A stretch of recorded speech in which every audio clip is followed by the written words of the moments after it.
Ladies and gentlemen, please welcome CEO Steve Ballmer. Great. It's a pleasure to have a chance to be here with you today. It's been a long day that I'm aware of, yet we still have, I think, some important material left to cover, and I'm going to try to do that hopefully in the 45 minutes they allotted me, and then have a chance to take some questions. When I talked to John, he said there's probably 3 or 4 things that are primarily on folks here's mind, and hopefully you had a chance to get something of a perspective on those topics. What's going on in our new businesses, and both through the financial discussion as well as the discussion by all of the business groups on some of their plans and progress. Hopefully you get a sense of that. There was certainly a lot of interest we had coming into the meeting on the discussion about cash, what are we going to do with the cash? You're not going to get much more than you got from John, so I hope that was useful and valuable.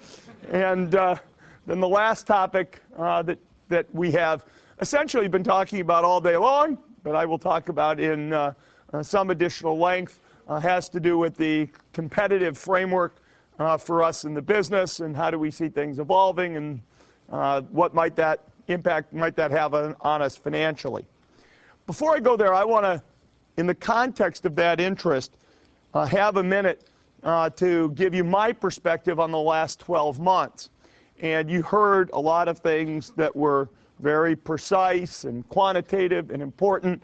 I'm going to try to riff over some of the things that I think of as being very important that may or may not have shown up as obviously in our numbers. First is market share, which pretty much everybody had a chance to talk about. But if you just step back to 50,000 feet and say, how did we do over the last year? The truth is, we've built share. We've grown share in almost every business in the last 12 months. And you got to feel good about a year in which you build share. The only exception, or the only, not even exception to that, but the only thing I think is a flag that we ought to consider is the notion that Linux also in the server market built share in the last year. So both we and Linux gained share, but in the client, in the variety of things that we do on the server, in the database business, in the email business, in the development tools business, and what's going on online, and what's going on in the video game business, and what's going on in business applications, we built share, we built share, we built share, we built share. And I'm going to feel very good about that, marking the flag that I marked about the progress that Linux also made in terms of market share in server operating systems. Second thing I want to talk about is customer satisfaction. And we have really, over the last 3 or 4 years, put a distinct focus from a resource investment perspective, as well as a management bandwidth and focus standpoint on improving customer satisfaction. The numbers that we keep internally tell us we still have a ways to go. We've made some progress, but I think subjectively I feel that the last 12 months was really a turning point for us, not just in terms of having our people really fully embrace the mission, which I think they did before, but really a turning point in terms of us being able to operationalize for every employee what they personally need to do to help us improve customer satisfaction. The kinds of tools that Bill talked about, and Jeff Rakes and Eric, in terms of capturing customer feedback, are very important to the development group. The key metrics on what we need to do in product support are important. The work we've done in our field organization to systematically capture, respond to, and analyze the kinds of complaints we're getting from our customers. All of those things help us make very actionable things that I think will help us continue our quest to absolutely provide top customer satisfaction in the business. From a governance and legal perspective, governance is sort of a funny thing, that a good year, I guess, is a year in which you have no problems. We had no problems. I actually think that in many ways the moves we made on compensation and on accounting for our old and new equity compensation programs. Many people are viewing as a positive from a governance and transparency perspective. On the legal front, it was obviously a good year in the sense that we were able to resolve more actions than started up. But as John said, there's still a number of actions that we need to resolve. We had a good appearance today in front of Judge Kohler-Catelli in terms of her review and assessment of our compliance with the consent decree. That is absolutely a critical priority for me and for the management team here, and we keep a lot of good focus on making sure that we're executing 100% consistently with the consent decree. Product shipments, and I don't mean unit volumes, new products shipped. We had a big year. We just stop and step back. We shipped MSN 8 this year. We shipped tablet PC, Media Center PC, the new version of our media products, Media Series 9, all shipped this year, which is very good. Xbox Live we brought to the market this year. Windows mobile phones we brought to the market this year. The new release of both Visual Studio and Windows Server we brought to the market this year. In all cases, I think we have products that are very innovative, deliver great value, and where customers are seeing quite high quality in terms of their experiences. We made progress in most of our emerging businesses this year. Somebody asked me at lunch today, how many more years of progress do we have before the ones that look red look black? And it varies all over the map. And I was asked, are we patient? Are we long-term? What's our thought process? And the basic answer is, I feel very good about the portfolio of things that we're investing in. I think they're all tremendous opportunities that we or somebody else will realize, so they should be us. I think they all fit very well with the basic technology portfolio that we have. And I think all of them focus on extending basic experiences that have a relationship to that which goes on naturally around Windows and Office. Whether that's the work we're trying to do in business solutions or mobile devices, the extensions in the way the PC and other devices fit together in the living room, including the video gaming console, or the work we try to do to extend our offline experiences to be more online in terms of information, communications, and IT services through MSN. We have more progress to make. It's not a perfect, it's certainly not a perfect story, but I think we have good teams in place that made good progress and understand both from a share standpoint as well as a profitability and customer satisfaction standpoint what they need to do to succeed. I'm not going to comment on innovation. You heard Bill. You had a chance to hear a full set of folks today to get a glimpse of some of the new things coming. And it's an important way for you to assess how we're doing. If we don't innovate, if we don't do new things that add substantial value, our company's going to run into problems. We don't have to get into, quote, new businesses and new products, but we've got to be able to innovate and add value. And that'll create new opportunities for us, either in existing businesses, new products, and I feel like our innovation pipeline is in pretty good shape, can always be better. People ask, are you going to continue this thing where you keep increasing R&D every year? Yes, we are, as long as we can, because we know we need to continue to push forward the frontiers of what we do, and we're going to prioritize that as sort of job one, if you will, from an investment perspective. From a people perspective, and the kind of how the company works perspective, I would say this was a barn burner year. We have hired more great people this year, as John said, than sort of any time on record. Senior folks on the technology side, from IBM, a number of them, from Sun, a number of them, from Oracle, a number of them, from startups, a number of them, from failed startups, a large number of them. Microsoft returnees, a large number of them. You know, distinguished engineers, fellows, top-level technical talent. at the best companies in the business. And that's a good thing. And on top of that, we continue to recruit and promote our own. If you look at the new vice presidents that we promoted this year, a lot of them came up through the ranks here at Microsoft. We had our best college recruiting year probably in history this year. We hired about 700 people off college campuses, and really from campuses, some of which we had a hard time recruiting people 3 years ago, like Stanford. We've got a couple dozen really bright, young, talented folks joining us off that campus this year. We did a lot of work on our organization in the last year, particularly the way our business groups and our field interact. And I think that will give us a greater efficiency, and in some cases has given us an opportunity to look harder and take some costs out. We certainly have done that as we put together some of the Salesforce activities that Doug and Orlando described earlier today. So I feel very good about that. And the new compensation system, I think, is incredibly important for us. We said when we announced the thing, we're not sure if it's for anybody else or for everybody else. Who knows? Everybody's got to look at their own issues and make a decision. And forget the accounting for a minute and everything else about it, and just say, will this allow us to better attract, and retain the best people? I'm 100% convinced that it will, and it'll do so in a way that is at least neutral and maybe positive from a share owner perspective. So I think that was a big step forward.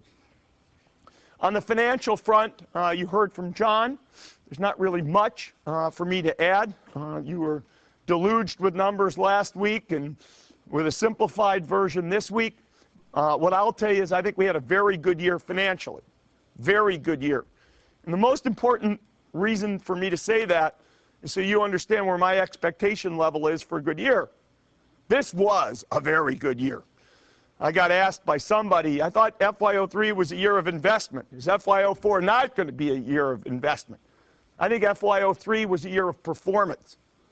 At the front of the year, we agreed we're going to go invest to secure our future. But we performed, and we performed very well in absolute, and we performed, in my opinion, financially very well relatively. And so I consider that a great year. That all years would be that good would be an amazing thing from my perspective. And at the start of every year, you're going to hear us say we're investing for the long run. And at the end of every year, we'll tell you whether in the short run it was a good year or not. Last one, I think, my opinion, was really quite a good year. I want to turn and migrate to perspective on the future and then the competitive environment. If you really stop and think about it, there's a kind of interesting dialogue that's implicitly going on in our industry these days. And the dialogue really relates around whether or not IT is going to continue to be a positively transforming thing for society at large. There's been such positives that have come out of the PC revolution, the cell phone revolution, the internet revolution. And there are people, whether it's, as Bill talked about earlier today, the Harvard Business Review, there are plenty of people who are just willing to say, I just don't think the next years are going to be as exciting as the last years. Our fundamental response to that is hogwash. We think the next 10 years will be very exciting and very dynamic. We talk about this mission of working to help businesses and people around the world realize their full potential. The number of new scenarios that we think need to be developed or more fully developed is incredible. The way you help IT people, unrealized potential. Developers, unrealized potential. Business analysis, unrealized potential. Communications, unrealized potential. Entertainment, unrealized potential. Business transaction and processing, unrealized, unrealized, unrealized, unrealized. So we just look out there like kids in a candy store saying, what a great world to live in. That doesn't translate to 38% growth or 2% growth. I'm not going to talk about that. But the fact that the world is there to be transformed, and we're actually in a business and in an industry where we see more opportunities to make a difference than not is a fantastic thing. So if the users are the center of our world, innovative new scenarios are the center of that world. Scenarios for consumers, for developers, for information workers, for small businesses, for large businesses. And we've got to wrap that with the right kind of customer experience, both from a technology perspective and from a sales, marketing, and service perspective. But it all starts with innovative scenarios powered by high-value, innovative technologies. And so we sit here and we see a land rich in opportunity. And it's a weird thing for me to feel like I've got to be a cheerleader for the amount of incredible things left to be done by people who write software and are in the information technology business. But we feel that way very, very much. And so when people say, is there opportunity in your business? I say, nothing but. I don't know what that means financially, but nothing but opportunity. In that context, you have to say, okay, so what are our goals? What is it that we're working on? And we think of ourselves as having essentially 3 goals around one core piston of progress, if you will. We have to win new customers for new scenarios. Everybody should stay grounded in the fact that we think of ourselves as a high-volume, low-price company. I have a lot of people who say, boy, aren't there opportunities if you just do more in the enterprise and you raise your prices and blah, blah, blah, blah, blah, blah, blah, blah, blah. Wouldn't that be great for profitability and FY FUBAR? Having a lot of customers is a very important part of our balanced goal set. Driving customer satisfaction, which has added cost to our cost structure over the last couple of years, is a second important element of our balanced goal set. And then growing short-term profitability is a third part of this balanced goal set. And as I said, the other thing that sort of sits there and is the fundamental, piston, if you will, driving this bus is new innovation. So we need to develop and promote new concepts, sometimes even before they are fully baked or before they're fully ready to get to high volume. And if we follow this balance, that's the best thing for optimizing long-term profits coming out of Microsoft. And so when we sit and look at a 1-year, 2-year time horizon, we're not sitting there just looking at short-term profits. I had people ask me today about cost cutting. We have, I don't know, something like $18 billion of total costs in our company. So let's say we were super good and we could take out $2 billion of cost. Okay? That's not the dream. It's a nice thing. It'd be nice always to get $2 billion more profit and all that kind of stuff, and I'm not trying to suggest that number is possible or achievable or anything else. But the long term is better served by new innovation, more customers, better satisfaction, and maybe a little less short-term profit growth in order to maximize for the long term. So this is kind of the perspective we bring as we look at the incredible opportunities to serve customers. In order for us to prosper as a company, to succeed on these goals, one reasonable question is, what's the competitive frame, or what's your plan first, and then how will that play out in the competitive frame?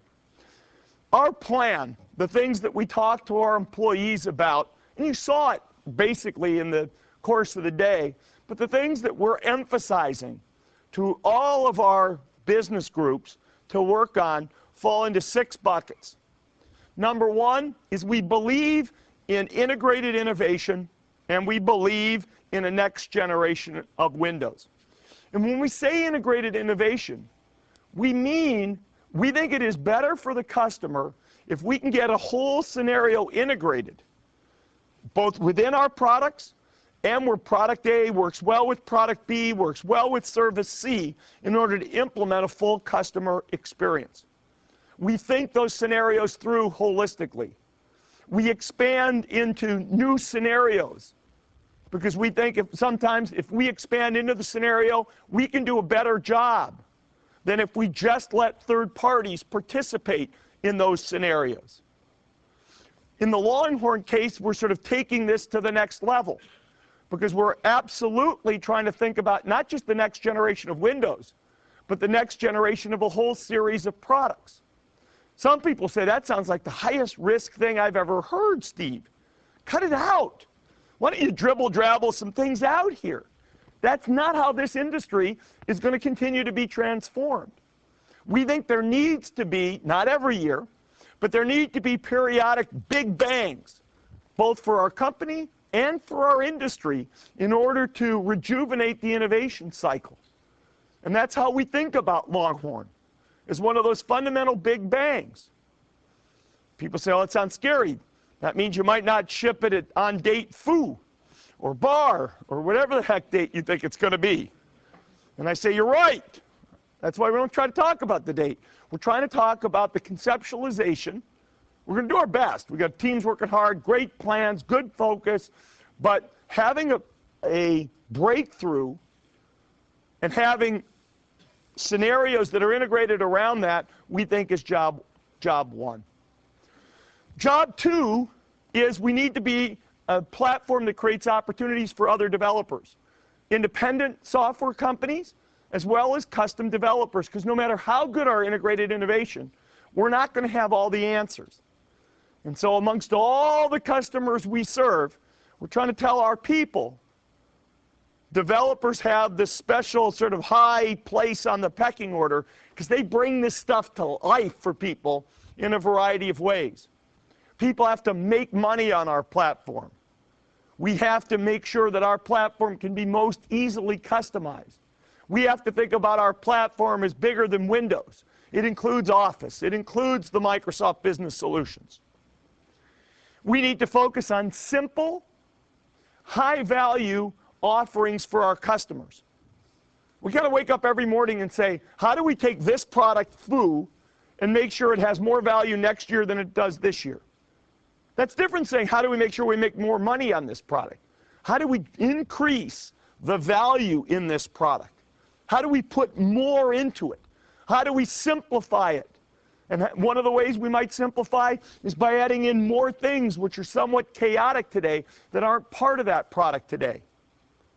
How will we use the internet to create a more service-oriented experience for our customers that adds simplicity? We like the kinds of things that are going on with Windows Update and our software update services in terms of what it allows us to do to simplify and increase the value in the proposition for our customers. While we're out trying to blaze new trails, and as they used to say on Star Trek, boldly go where no man's gone before, we also have to be better and better at listening and responding to customers.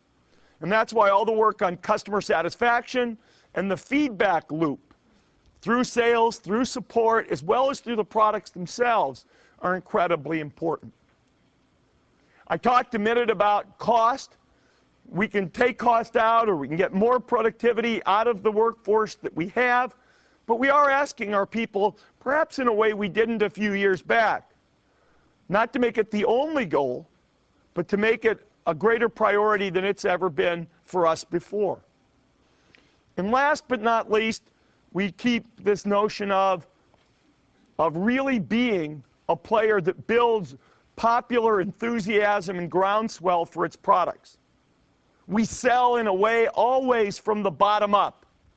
We may sell enterprise CIOs, and that's very important, but we have to build enthusiasm with the guy who's got a smart mom client device to monitor servers, from the trader who likes the new things they can do in Excel, to the analyst who likes the new things they can do in collaboration. We have to build from a groundswell of enthusiasm that starts with the end user. And that's why you see us investing in increased advertising support, as John discussed, next year. So what's the competitive situation? Somebody asked me at lunch today, it was kind of a funny question. They say, geez, you guys don't seem to have a clear competitor in mind. Doesn't seem to be anything out there. I hope I was polite in my response. I tried to be, but I think our thinking about the competitive situation is as clear and focused as it's ever been at any time that I've been at Microsoft. There's one critical issue. Will software, and will IT, you could say generally, but I'm only going to talk about the software piece. Will software be a business of innovation and value, or will it be a business that gets commoditized?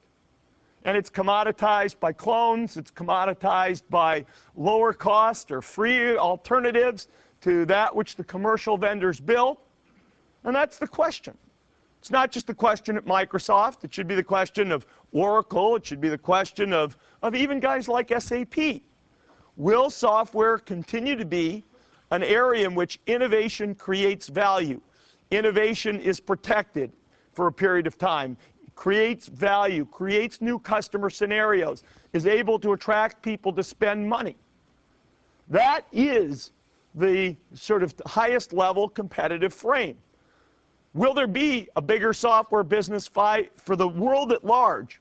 Will the software business be bigger 5 years from now than it is today?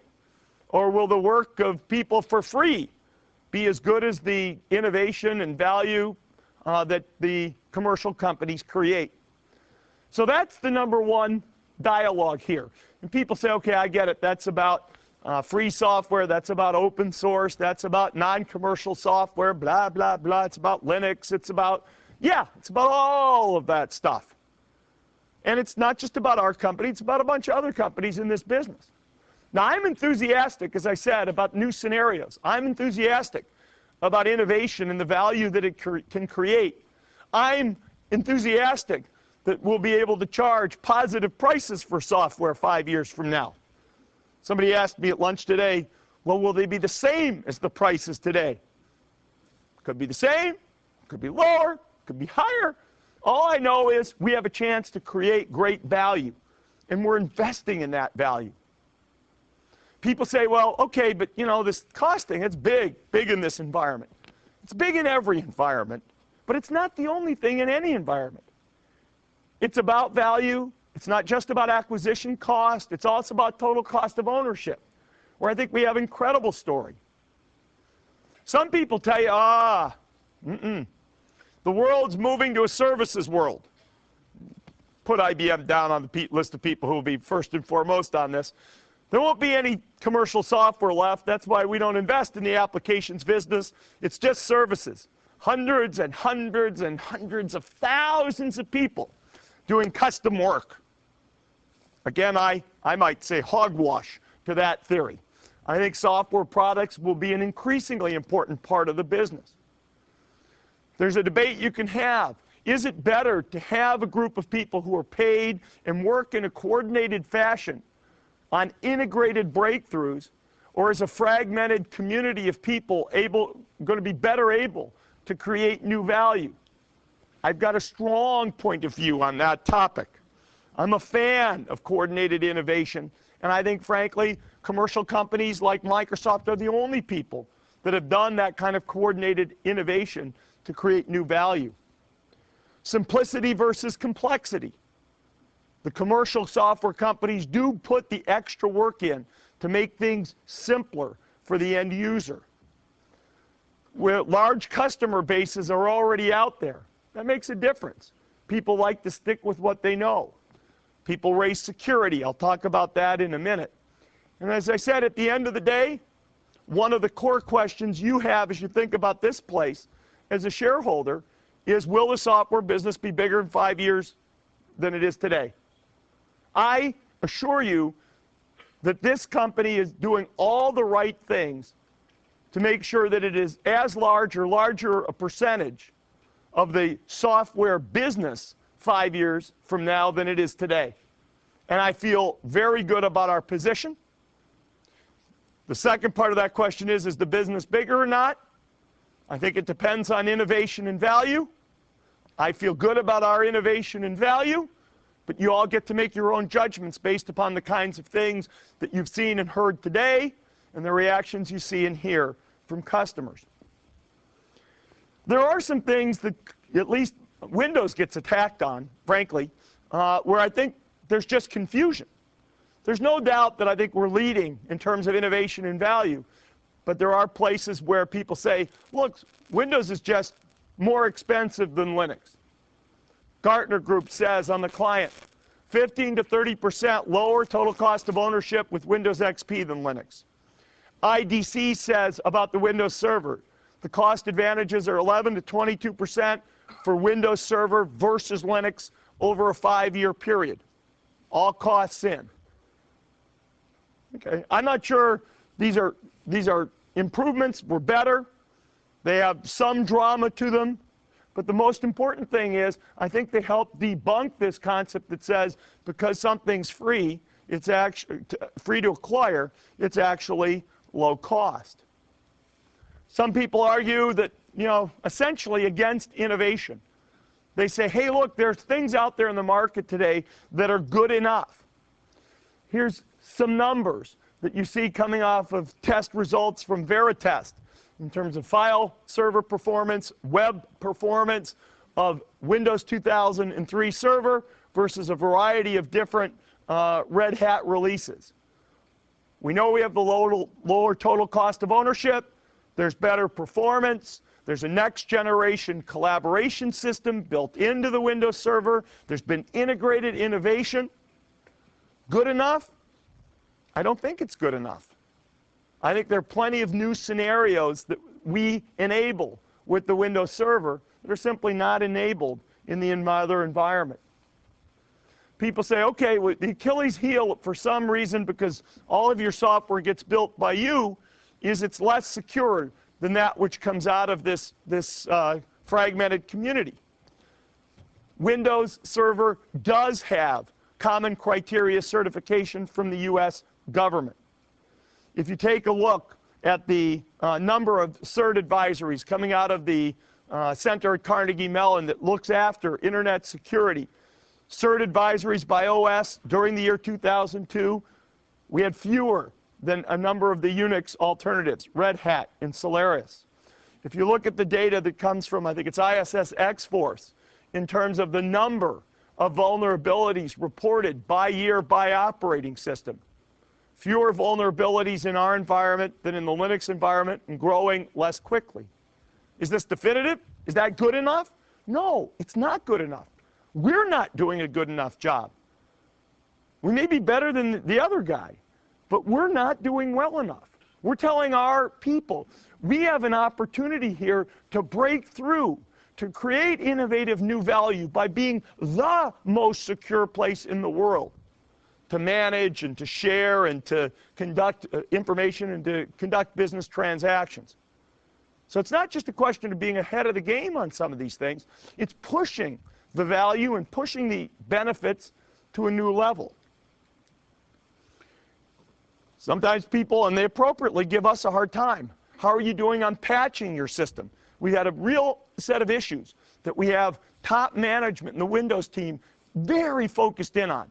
How do we make sure that from the time we have a piece of software that a customer wants, a patch, a new piece of software, whatever, how quickly, how easily does that really get deployed? And we are not where we think we need to be. But on the other hand, if you take a look at what's going on with Linux and some of the big Linux distributions and open source, what you actually find is that the rate of deployment, the rate of creation of releases of Linux that address security problems also has perhaps even bigger problems than we have. So we think we got a lot of positives, and we think we have ways of adding value by eliminating some of the areas where neither of us are doing a particularly good job. When people want to flip this thing around, they say, well, this isn't about Linux and in the community and blah, blah, blah. This is about IBM. Because in a lot of the enterprises, it's IBM that brings Linux or other open source, well, typically Linux. Because you got to remember, IBM competes with most other open source software products. It's usually only Linux they bring in. And people say, now it's like an IBM product. To which I say, really? Like an IBM product? Will IBM tell you the roadmap for Linux? Can they respond to your request for a new feature? No. They can't do that. They don't control Linux. Does IBM fix Linux problems the way IBM stands behind and fixes the MVS operating system? Of course not. Does IBM indemnify the intellectual property in Linux the way it indemnifies the intellectual property in every IBM software product? I think there's plenty we all can read on that topic right now in the press. The answer is certainly no. So in a sense, this competitive dialogue is pretty pure. It's what will be the work of commercial software companies like Microsoft. How will that innovation and value compare to the work that comes out of this community? We think we're making great progress in the marketplace versus where we would like to be in terms of customer goals. I'm not happy that we grew share and Linux grew their share a little bit more at the server level last year. But if you take a look at the kinds of customers that we have where we've won important Unix and Linux migrations, Safeway, Dell, which is a real leading edge user of .NET, LexisNexis, Hard Rock Cafe if you're in a lighter mood, institutional investor if you're not. Governments. We're winning governments every day. Now, the ones that are easy to read about in the newspaper are the ones that we're not winning. But whether it's governments in developed markets like Finland, the bastion, shall we say, of Linux in a certain sense, because it grew up with Linus, where we recently announced a major win with the city of Turku. Work we're doing in developed markets like Latvia, where we won the city government of Riga. The recent win we had with the city government of Frankfurt. The German cities are all under incredible financial pressure. Some of the reports we're seeing coming out of the analyst community, Gartner, IDC, and others. These are all important parts of us telling not only why our integrated innovation adds value, but they all have an aspect of this, and some of those things that people are touting for the Linux world, for the open source world, they may not be what they at first blush have appeared to be. I tell our folks, in a certain sense, I feel like I'm in a movie. When a kid, we watched a movie called not a kid, I should say. When I was a young adult, watched a movie called The Taxi Driver, and there's a scene in there where Robert De Niro talks about, in a sense, too much abuse has gone on for too long. Well, we think it's up to us to play a part in putting the facts out there, not as we see them, but the facts as IDC sees them, the facts as Gartner sees them, the facts as our customer sees them, the facts as the ISS X-Force group sees them, etc. Because I think the facts are good. And if the facts on these dimensions are good, and we're really driving hard this innovative new value, this integrated innovation that we talked about all day today and that we tried to show you all day today, then I think we're going to have in absolute, not just relative to other commercial companies, but in absolute, I think there's a rich and bright future. There's plenty of work that needs to be done. We're investing, I think, uniquely across the industry in these new scenarios. And I think we have a very clear plan to help our customers and derive value from the new benefits and innovation we bring to market.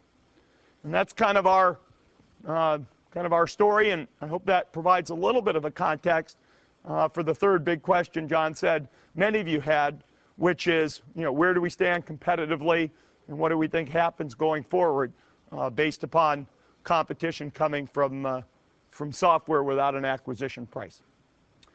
With that, I want to wrap my comments. I want to say thanks to everybody very, very much for the time, and I'm sure you'll have fun joining us for a Q&A, which Bill Gates, John Connors, and I will now do. Thanks.